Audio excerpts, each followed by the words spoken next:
You know what I want? I want to talk crazy.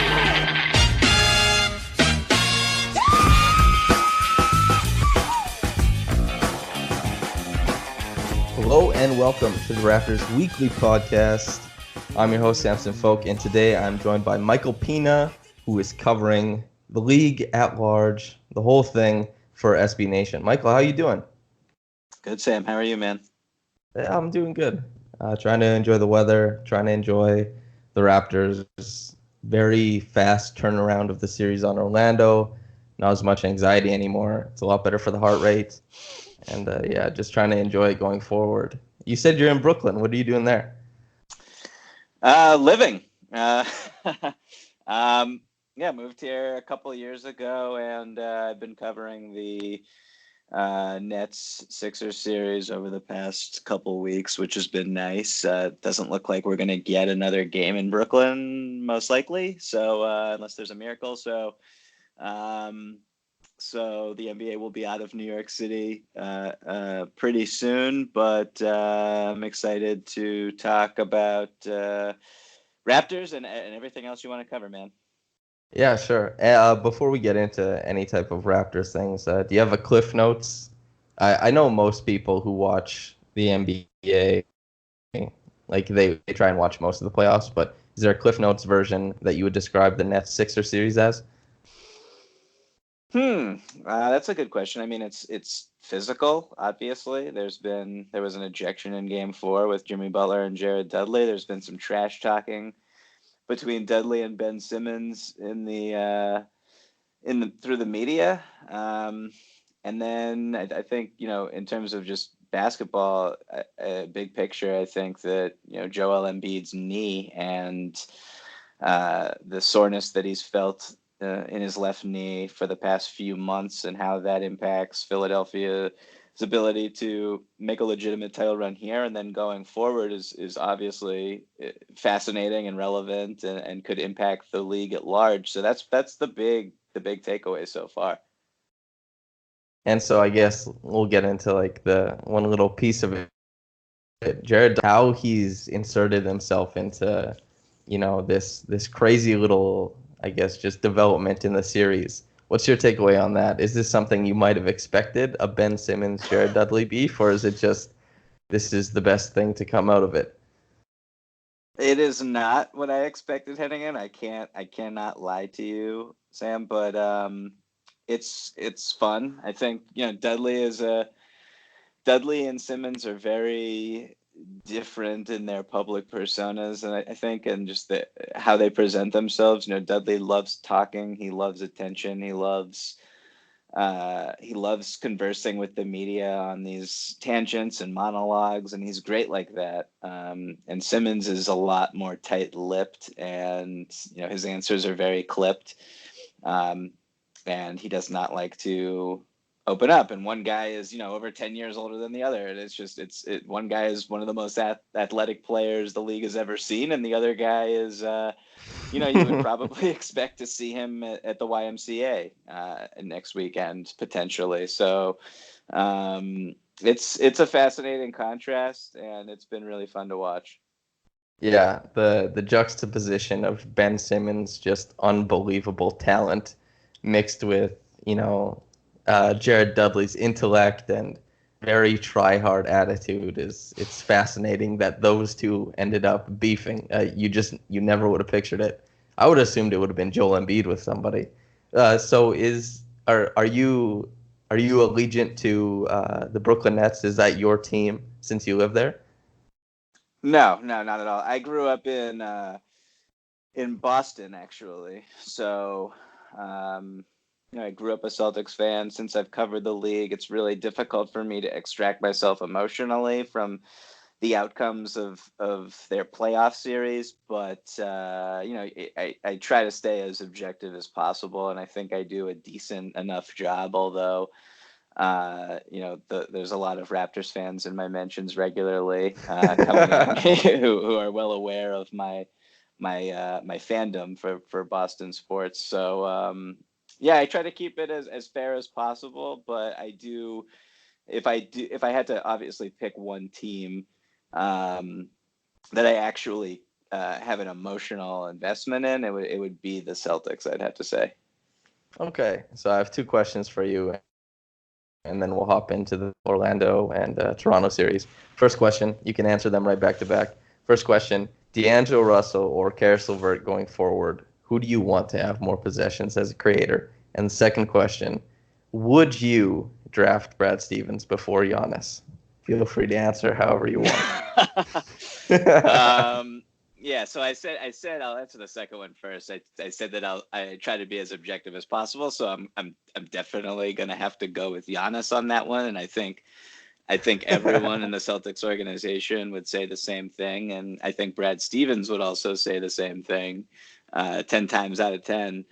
The first question I think is a lot more interesting, and personally, I would go with Caris LeVert, who, despite Russell has had a tremendous season, obviously, and he's a most improved player candidate. I covered him his rookie year in LA when I lived out there, and he's made leaps and bounds, I think, as a human being in terms of just his maturity level, as much as he has his game and his overall impact on offense. So, but Caris LeVert, before he was injured, he was the all-star on this team, and I think he would have actually made the all-star team had he not hurt himself over D'Angelo Russell. And there's some people I talk to who prefer Spencer Dinwiddie over Russell as a basketball player, and I disagree there, but I like Caris because D'Lo obviously has the pull-up three, which is very enticing and attractive, but Caris, I think, will develop that as his game goes on. He's not afraid to be a high-volume shooter, but he's also someone who can really get to the basket. He's so crafty on drives and has the potential to be someone who can live at the free throw line a little bit as his frame kind of builds out a little as he ages. And in terms of seeing the floor, I think Russell is elite at that. It's one of his best skills. But Caris LeVert is a very good playmaker in his own right, and he's also not a total sieve defensively, which Russell is not a very good defender, and kind of a weak point in their team defense. So I would go with Caris. It's by not the greatest margin, but I think that he'll have probably the better career going forward. And right now, even in this particular matchup, I like him. As the primary playmaking force on this team. Yeah, I'm a big fan of Caris LeVert. I think he's one of the shiftiest guys, like, across the whole NBA. And whereas, like you alluded to, D'Angelo Russell is very creative passing the ball, probably a bit more creative passing the ball, more creative than Caris LeVert. But LeVert, as far as creating his own, he's got a lot more in his package. And I like Dinwiddie a lot, too. The quartet of LeVert, Russell, Harris, and Dinwiddie is very fun backcourt. That's been awesome to watch this year. And I guess I would also pick Giannis over Brad Stevens. just had to sneak that one in. So let's get into the Magic Raptors. Obviously, most people were aware that DJ Augustine banged in a triple to win Game 1 over the Raptors, the 2 seed with Kawhi Leonard and Marc Gasol in tow. What was your initial reaction, knowing the history of the Raptors of the past 5 years, hearing, or maybe you watched that game? Tell me, what's the response when the Raptors go down in Game 1? Yeah, I mean, I watched that game live. It was a great game, and as you said, Toronto's Game 1 performances are the stuff of lore, and no matter how favored they are, it's kind of thrown out the window in terms of just how. I don't really know what happens to them in these games. Game 1's a playoff series at home, but it happened again in that one. I mean, I wasn't too concerned all in all in their ability to win the series. It didn't really impact my calculus in that at all, but it was interesting to see for sure. And DJ Augustine hit some. It was probably the game of his life. He had some ridiculous shots. The game winner was this weird defensive miscommunication between Kawhi and Marc Gasol, a play that I've watched a few times since it happened. And, I just don't think that is replicable in a lot of different ways. And I think, since that has happened, Toronto's, defensively and offensively has gone up a notch, particularly Kawhi Leonard.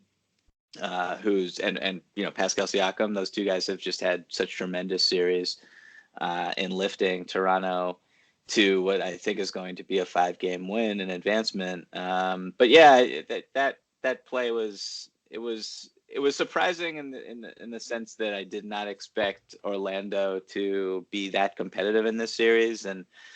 But once it fell through, it was just, that's just how things are with the Toronto Raptors in game 1 of just about any series they've ever played in. Yeah. When I saw Kawhi Leonard switch out onto Augustine, for the first time in the whole game above the break on the last possession, I was kind of freaking out. Even though Kawhi is, a former defensive player of the year, I was like, why? What? Like, you got to leave Danny there. They had DJ Augustine locked the whole second half until he hit that 3. He'd only scored 3 points. And then all of a sudden, guess what? Kawhi started going with the roll man, as Gasol was too, and then he just walked in a 3-pointer. Oh man, as a Raptors fan, I can hardly express to you how crazy it is to watch those games. Is there anything, I guess like you were saying, it didn't affect your calculus, like your take on how this series would actually pan out? But are there anything, like what's the wider view for you looking at this series, the big things that stand out to you that have happened?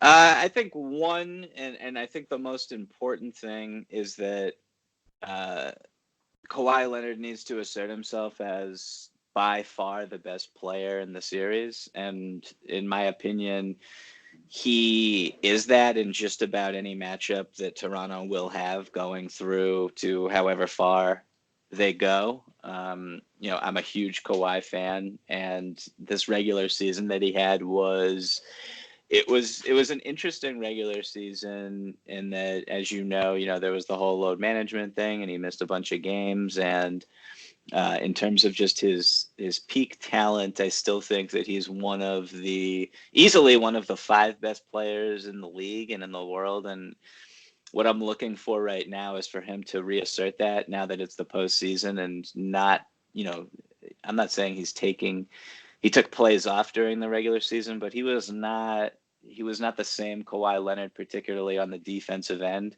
So you saw yesterday, he just made some hellacious plays that, really reminded me of who he was and who he used to be and what he's still capable of. So those are the big takeaways I see. And then, just going through the roster real quick, just some other names that have stood out to me. Pascal Siakam is a true marvel, and one of the more interesting, I don't really know if individual comparisons or battles or whatever you want to say, but one of the more interesting things I like to talk about with fellow writers when we're just having conversations is who's better, Pascal Siakam or Ben Simmons. And like the question is, it's a very difficult one to answer. I personally do not know the answer to the question, and there are nights where after watching Siakam in this series, I'm siding with Pascal, and his mid-range floater game and his ability to create his own shot in the half court, and the 3-point line used to be a question mark. It's not even close to that anymore. I mean, you don't want to leave this guy open at all. He brings all of the energetic hustle positives still without that a role player and an energy hustle player bring without in his increased high usage role with these bigger minutes. And I just love everything about him and what he's done in this series, particularly against a guy like Jonathan Isaac, who's just a terror to go up against. So those two and how they've played physically against a team that has a very respectable defense individually and collectively has been really, really good to see, I think, if you're a Raptors fan. Yeah, that was the feature I wrote after game one. Was I watched every defensive possession Jonathan Isaac had on Pascal Siakam, and then I also watched every time Pascal Siakam scored the ball. As it turned out, in the second half of game one, Pascal Siakam did most of his scoring away from Jonathan Isaac. And when you watch Jonathan Isaac defend him on ball, even though Siakam shot 50% from the field, he didn't get fouled. And Isaac's, like, the way Isaac was able to, like, take away half of the rim, changing, like, Siakam's shot location, like his shoulder slots, where he's releasing the ball from on his layups, adding more arc, just how much more difficult he made it for Siakam. And the fact that Siakam didn't just shy away from it, but the Raptors kept going to him and kept, egging him on to take that matchup. It was one of the best things I'd seen. It's kind of gone to the wayside a little bit in the game 3 and 4. But in the first two games, it was one of the most intriguing things that I'd seen for all of the NBA playoffs so far. Was that matchup has been incredible. And I guess getting away from the big takeaways, then is there something granular, like something that you feel like you have a really good read on in the Raptors series that other people might not notice? One thing I keep jotting down in my notebook is just Marc Gasol's ball screens are ridiculous. Yeah. He is clearing out whoever is defending Fred or Kyle or Kawhi. He just clears guys out, forces switches, or if the defense doesn't want to switch, which it does not, because usually Nick Vucevic is the guy guarding Gasol, who will be dropping. These guys are getting wide open looks. And this is something that I think I'm going to be writing about pretty soon, so I don't want to step on it too much. But going forward, assuming that the Toronto Raptors face the Philadelphia 76ers in round 2, you're going to see a lot of those high screens, I think, with Gasol, assuming that Joel Embiid is defending him.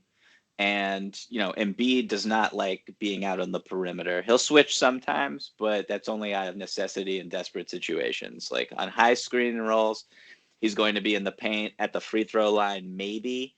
And, Kawhi's ability to knock down mid-range shots, Kyle Lowry's ability to knock down pull-up threes, particularly those ones in secondary transition. And then just Fred, I think he'll have an impact in that series as well, because of just how deficient Philadelphia is at defending guys exactly like him. I think Gasol's ball screens are going to be just a menace for Brett Brown and the Philadelphia 76ers in the next series. Yeah, especially with the Kyle Lowry Gasol pick and roll. That's a very, very dangerous play type for the 76ers, especially.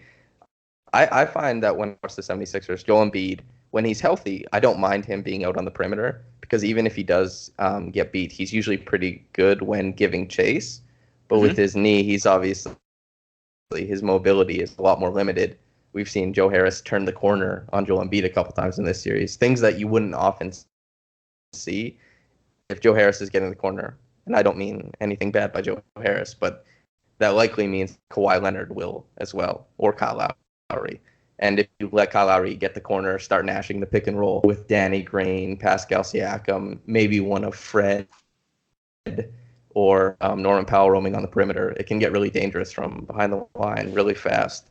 I guess let's go to the Nets 76er series, and then we'll get back to how we feel about the Raptors. But Nets 76ers, obviously both the Raptors and the 76ers have to get into the second round to play each other. But is there anything that the Nets can do to make sure that the 76ers don't get to the second round to face the Raptors? I mean, heading into the series, I thought that it was a really bad matchup for Philly. Russell, Spencer, LeVert. Those three are, as you used the word shifty to describe Caris, and I thought that's a really good descriptor. The Sixers just aren't equipped. They're huge and they're long and they're physical, but they're not like ideally equipped to defend guys like that because they're so easy to attack in that JJ Redick needs to be on the court almost at all times or a ton, especially when Joel Embiid is in the game because there aren't a lot of spacers on Philly's roster. And when you want to play Jimmy, Simmons, and Embiid together, that's just the floor is just so scrunched.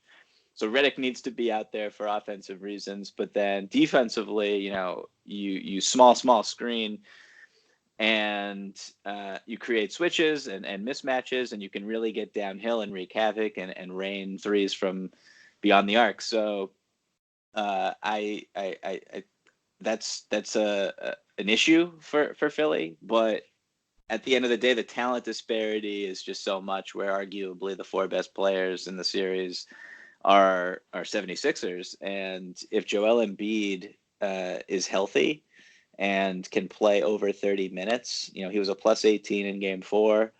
And, a guy who draws double, even triple teams whenever he posts up or even catches in the mid post area. And it's just too much for them to overcome. And Jarrett Allen has fought valiantly, but he's not there. And Ed Davis, who would still be undersized, has been battling an ankle injury and he can't do it. And, they've resorted to, we talked about Jared Dudley a little bit, and they resorted to playing him at the 5. And that's obviously not the answer. Rondae Hollis-Jefferson is obviously not the answer. So, I picked Sixers and 7 for this series, but I don't see it getting that far. I thought the Nets had to win game 4, and they came up short. Do you think it's 6 or 5? What's your prediction? 5. Yeah, it's tough, 5? but yeah, I don't think that the Nets are going to win another game in Philly as they did game 1 when they kind of shocked a Sixers team that clearly wasn't prepared for the playoffs. I mean, now that these two teams have really felt each other out, and they've kind of mitigated ways that they can hide JJ a little bit. JJ has done a pretty good job fighting through screens, and guys have been protecting him, drifting off the perimeter, and shrinking the floor as much as possible. So I think that adjustment has helped Philadelphia after the loss that they had in game 1 when things were really ugly. I just don't think that the Nets have what it takes, honestly, to win 2 times in Philadelphia in this series. I could be wrong, and they could go bananas from deep, which is their only chance. And that's the ultimate variable in the NBA playoffs, generally speaking. I think it would take Embiid not playing and a lot of different things going Brooklyn's way for them to win in game 5. Yeah, I agree. So obviously you and I both like Caris LeVert a lot. And in a way, I guess we also highlighted how well Siakam has done since entering the playoffs. And for the first time being a primary ball handler in the playoffs, both he and LeVert have done a really good job of responding to the extra heat in the playoffs, let's say.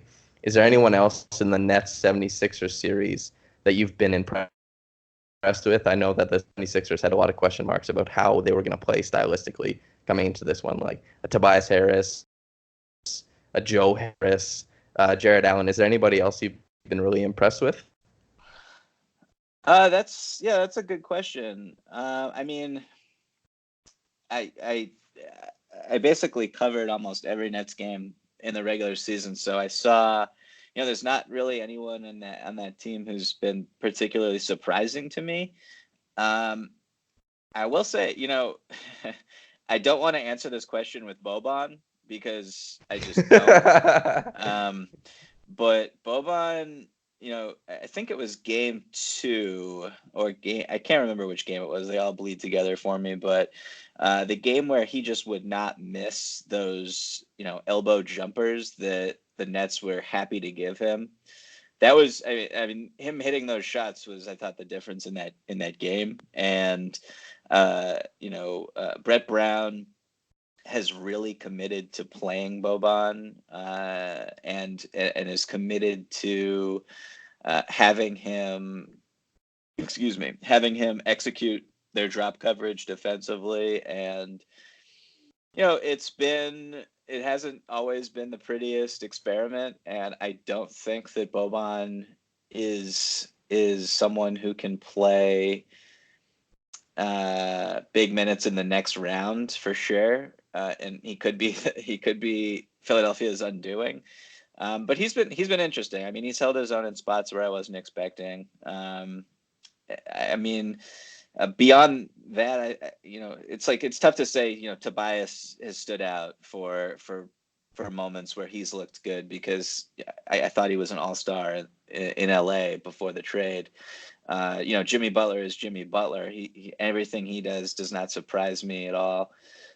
He's a fantastic player. Redick is Redick. So, yeah, I guess I'll just have to settle with Boban. Boban's my answer. That's my guy.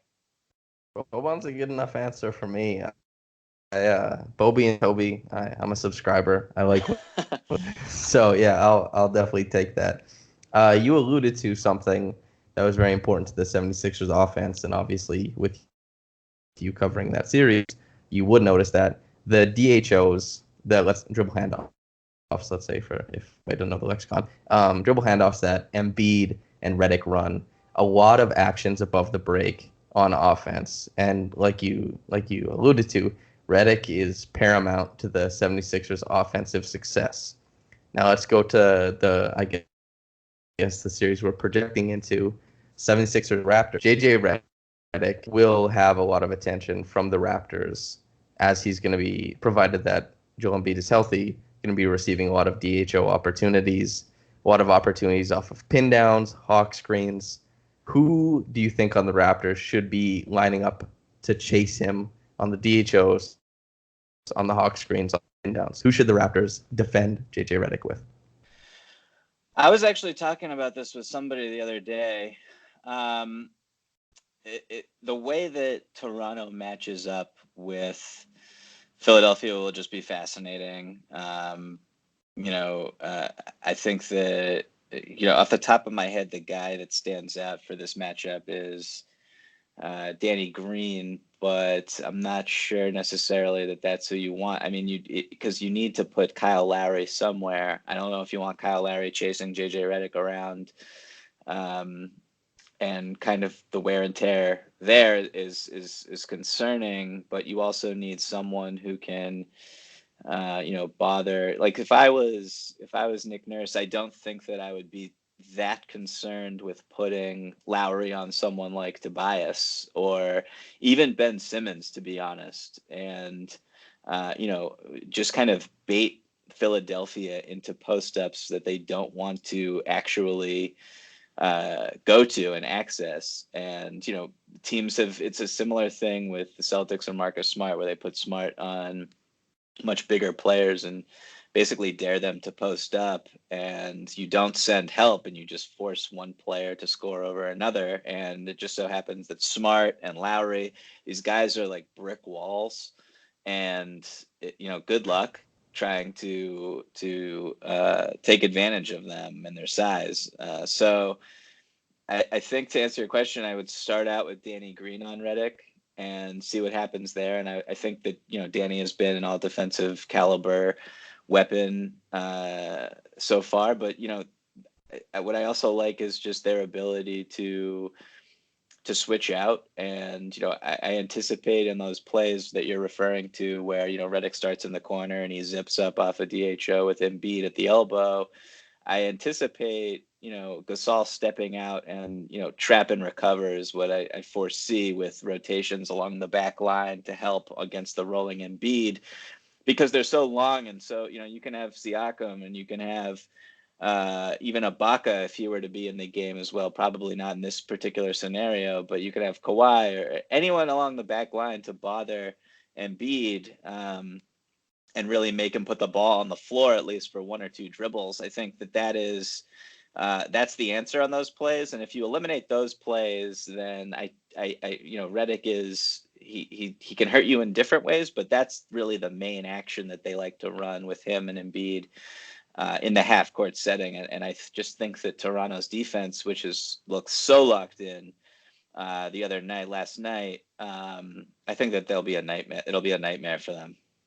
Yeah, I'm glad you said Danny Green because obviously Gasol in the series against the Magic has shut down Vucevic, completely taken away his post-up offense. So the Magic have resorted to a lot of those above the break actions for Fournier, Terrence Ross, DJ Augustine, and Danny Green has been so fantastic, top blocking all of those actions, driving whether it be if he's on Fournier, Ross. It's generally been Norm Powell, Van Vliet on Ross, but any one of the aforementioned players, driving them into the paint so that they have to shoot, these crowded mid-range jumpers or that they have to pass out. And like you alluded to as well, that was really illuminating, is that you would put Kyle Lowry on Tobias Harris and challenge Tobias Harris to be a creator off the dribble. And not only that, but Tobias Harris hangs out on the weak side a lot of the time, which allows Kyle Lowry to quarterback. And it's not something you hear often, but Kyle Lowry is very, very good at quarterbacking the back of a defense. He's very good at organizing a lot of the rotations. And when you watch the Raptors, especially, like you said again, the trap and recover that gets involved in, and that defense they've been playing a lot of against the Magic, all those things line up very well for the Raptors. And yeah, like you were saying, it's an interesting series to project the matchups for, because you wouldn't think that a Kyle Lowry, Tobias Harris defensive matchup would be something you'd see, but it very well could be. And if you had to pick between Siakam and Kawhi Leonard, who guards Ben Simmons? Yeah, that's an interesting one. I mean, the regular season, from what I remember, Kawhi dominated Ben Simmons, but I'm not sure if those games, I can't recall if those games came, I don't, was, maybe you can remember, but was Jimmy Butler, I'm pretty sure Jimmy was on the Sixers at the time, but I'm not sure if Tobias was. Tobias wasn't, yeah. Okay, so if I were Nick Nurse, I would use Kawhi Leonard as Greg Popovich used to in playoff series, where I would stick him on, maybe not the number one option of the other team, but the number two guy, and I would just completely, I would say, hey, Kawhi, erase this person from the series. And that is what makes Kawhi such an impressive player. If they were to go up against the Bucks in the conference finals, I would much rather have Kawhi just obliterate Chris Middleton than defend Giannis Antetokounmpo. I think that's the smart play there.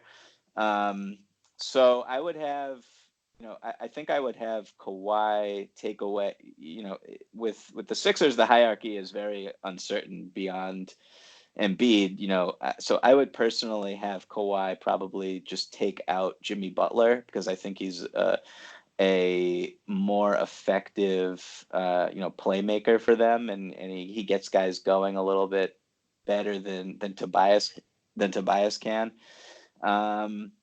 So that would probably be, just off the top of my head thinking about it, that's who I would put Kawhi on. But Pascal is also just, he's arguably had a better defensive season than Kawhi has. So you can't really go wrong with anyone. I mean, their defense is just such a monster. Yeah, totally. And I guess one thing before we get into this will be, maybe you can give a decently long answer for this before we get into Twitter questions, is any big takeaways from your favorite team, the Celtics, their series against Indiana, and adversely the Bucks versus the Pistons. They're likely going to match up, and sorry, excuse me. And then what problems would either of those teams cause for the Raptors, provided that the Raptors get to the Eastern Conference Finals? Yeah, good question. I guess I'll start with the Celtics, and one of the interesting things coming out of that series is just, without, heading into the regular season, let me back up. Heading into the regular season, the Celtics, one of the big plot points there was, everyone wanted to see the Kyrie, Jalen, Tatum, Hayward, Horford lineup, and it become Boston's version of Golden State's death lineup, where you basically have, you're small, but your 5-man can protect the rim and do all these different things to make up for that lack of size. while also spacing the floor and facilitating on the break. So that lineup was supposed to be, the tip of the spear for Boston this season, and it obviously has not been.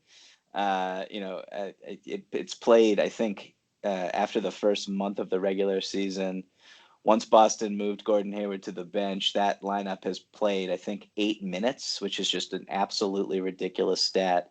And in the first round, we saw that lineup, with Marcus Smart out with his oblique injury, we saw that lineup 13 minutes, and it was actually very impressive against the Indiana Pacers, a team that is disciplined defensively. They obviously struggle to score, but they're very disciplined defensively. They forced a ton of turnovers in that series, and they had they had some success. I think that Boston's ultimate ceiling will be decided by the success of that lineup.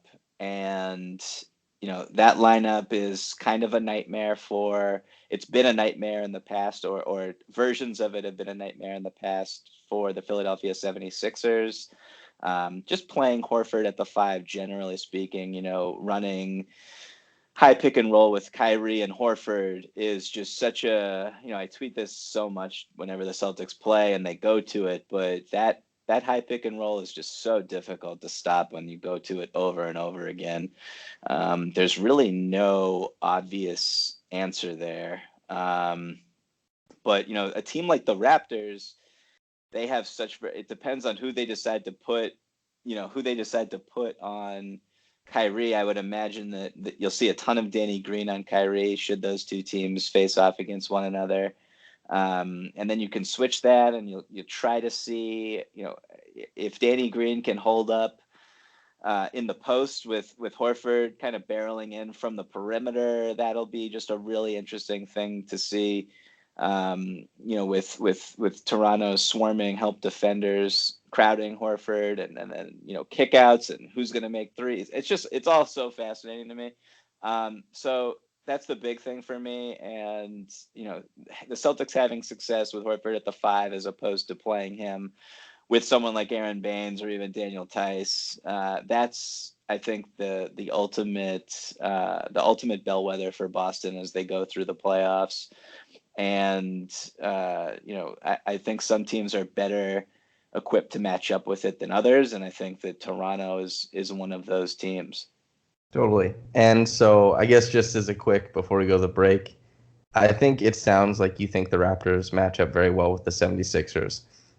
And I think if I were to ask you, you'd probably, who wins that series between the 76ers and the Raptors? I would be pretty confident in Toronto in that series. I don't know how long it goes.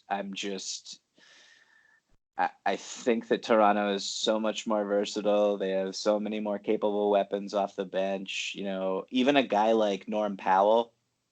The Sixers have no one who's even close to as good as Norm Powell. And that's kind of the fatal flaw of their roster design and how they've been constructed.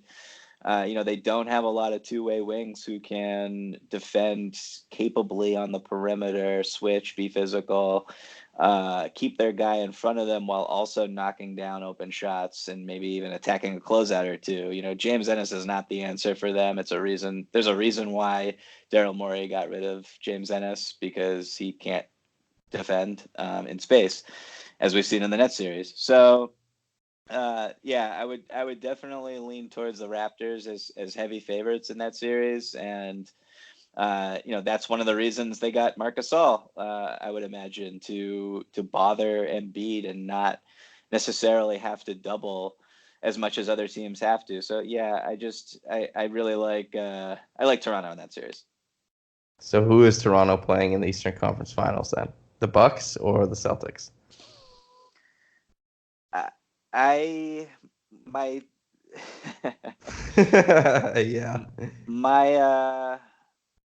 gut instinct, to be honest with you, just as a basketball analyst, is like 51-49 Boston. And I say that because I think the Celtics are able to play Brook Lopez off the floor in a way that completely alters how the Milwaukee Bucks want to play basketball on both ends. So if you can get Brook Lopez off the floor, that just, I mean, he's obviously a devastating spacer. You know, if you've seen any of the Bucks Pistons series, what he's doing to Andre Drummond is just embarrassing. And I don't think he'll be able to do that against the Celtics for a variety of reasons. I think defensively, you're not going to be able to drop against this team. They have too many guys who love the pull-up jumper, love pull-up threes. Al Horford is a pick-and-pop guy who will shoot you to death. So that's kind of why I'm leaning towards Boston. And Boston just has a lot of they have a lot of discipline in transition, which is how Giannis really wants to kill you. And they have big guys who are strong, who can keep him at bay and force him to shoot, as they did last year. Granted, last year, you know, they had Jabari Parker instead of Brook Lopez on the floor and different spacers.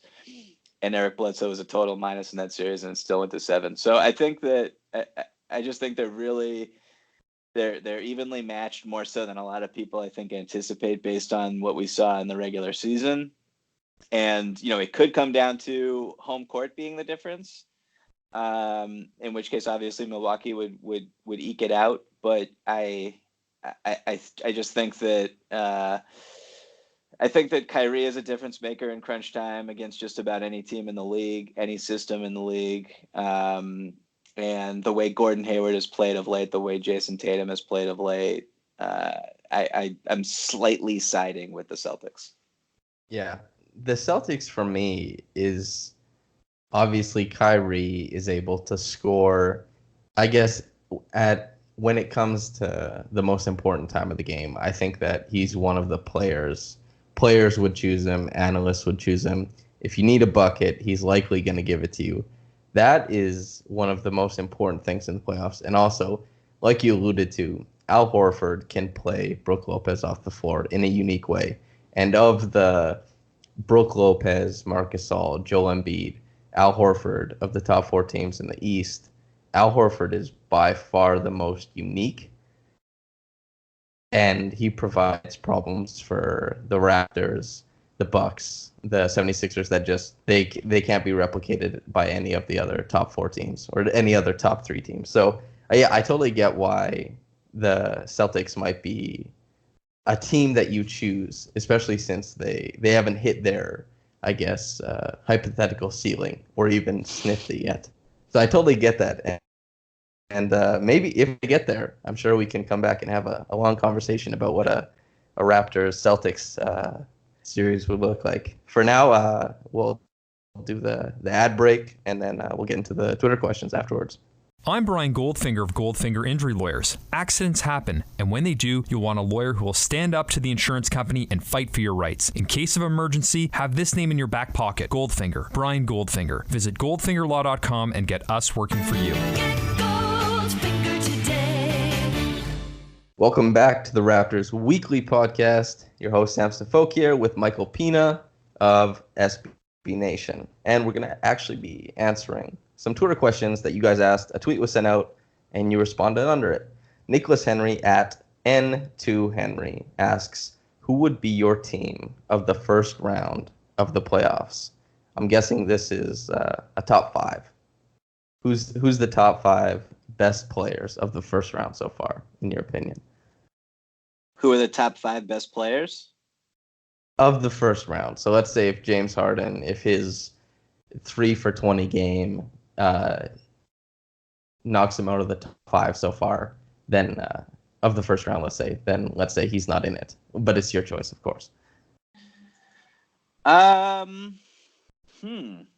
First of all, would I still have James Harden in the top 5? That's an interesting question.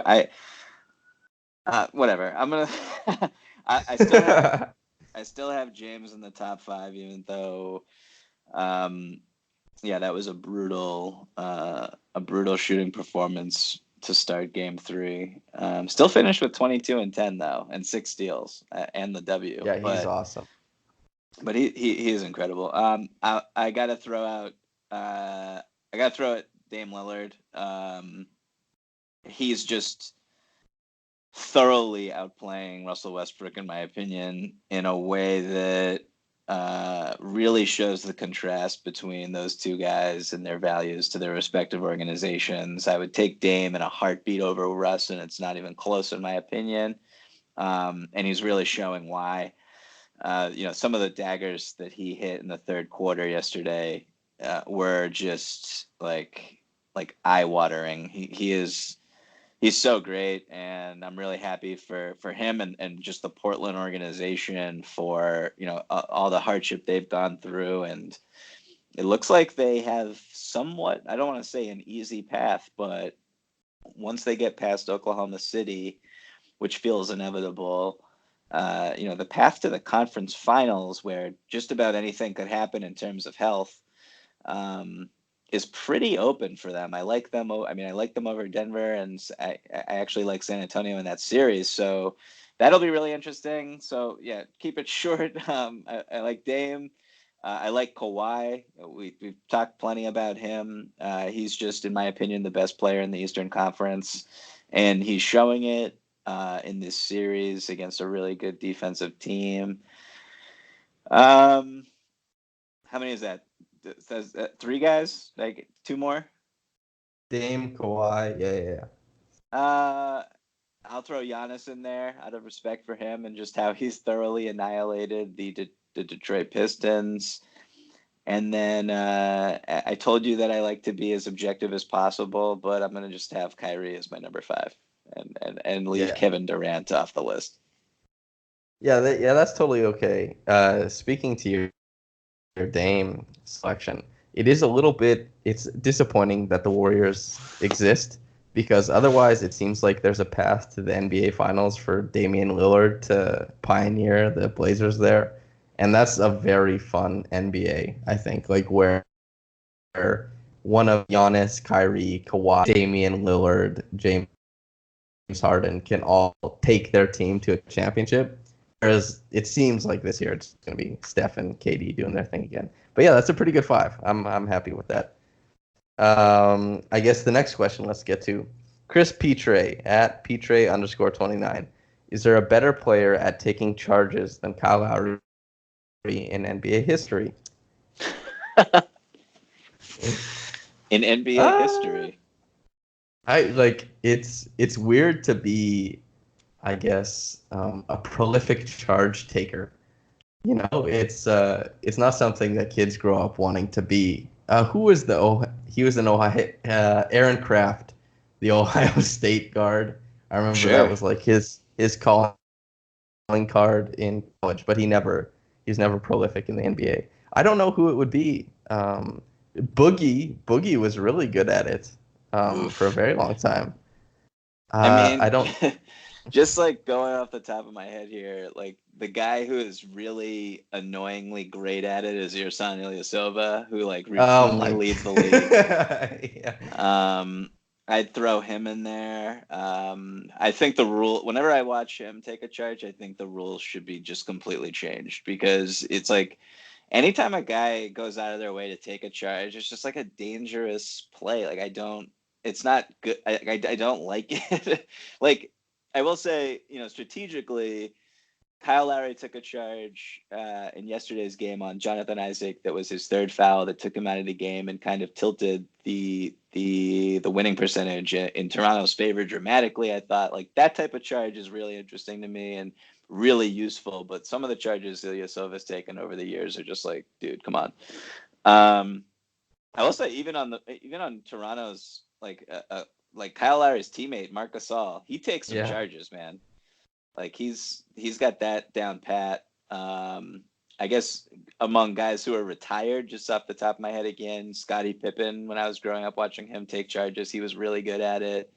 And now he like has a terrible back, so that's why you don't take charges. But in NBA history is probably going a stretch, but there aren't too many guys right now at that position who do it more fearlessly, I would say, than Kyle Lowry.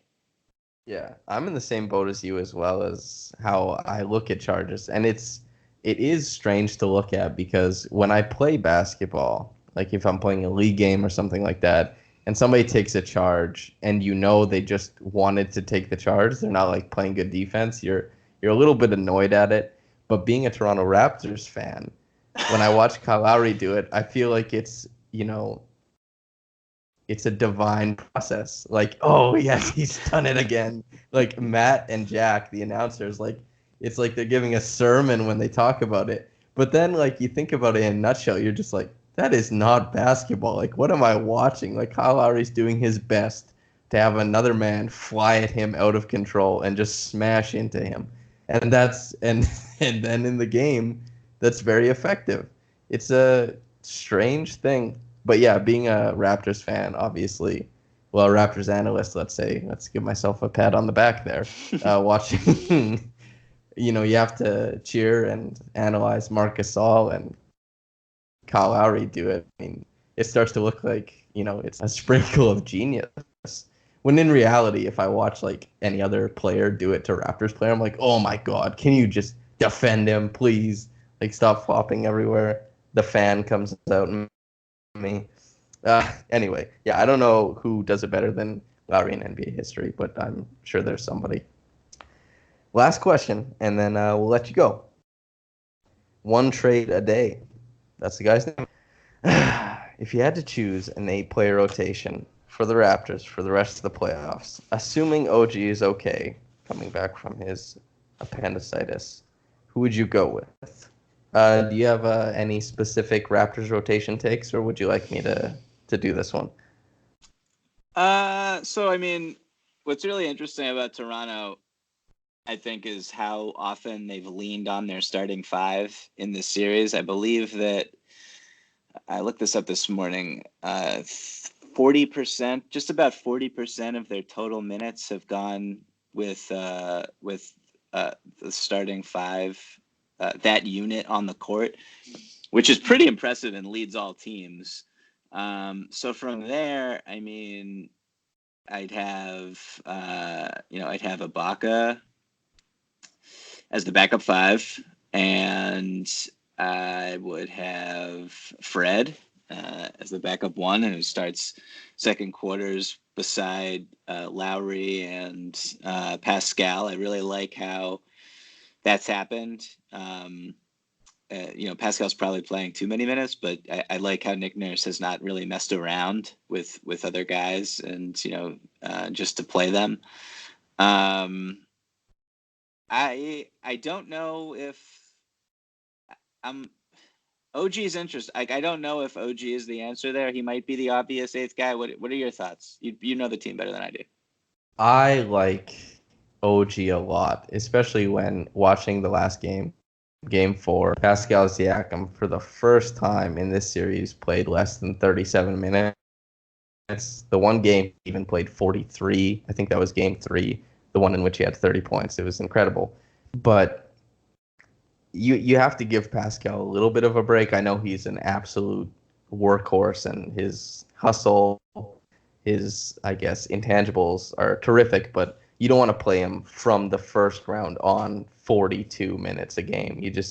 And OG, the way the Raptors have constructed their roster, Masai Ujiri, let's say, OG has been operating as the de facto backup power forward for most of the season, and that has been tough for him to transition to, but good for the Raptors because it allows the Raptors to play more of those two-guard lineups that they like.